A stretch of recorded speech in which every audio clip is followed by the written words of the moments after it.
बनाने के लिए बुलाया था आपने। मेरे हस्बैंड के मुझे नहीं पता था कि वो गुज्जू हैं वेजिटेरियन। मीठे में क्या बनाऊं? जिस पे हाथ पड़ेगा वही के लड्डू। आइए ये है मिस्टर अनिल कोठारी, प्रेम कोठारी।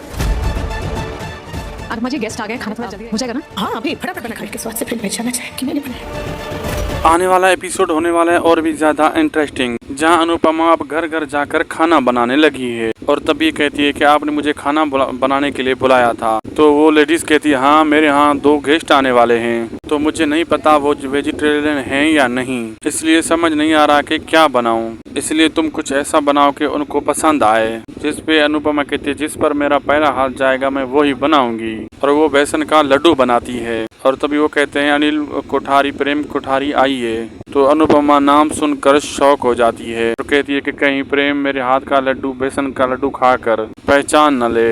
आगे देखिए क्या इंटरेस्टिंग मोड़ आता है। जैसे ही प्रेम वो लड्डू खाता है कि वो एक पल के लिए वो शौक हो जाता है।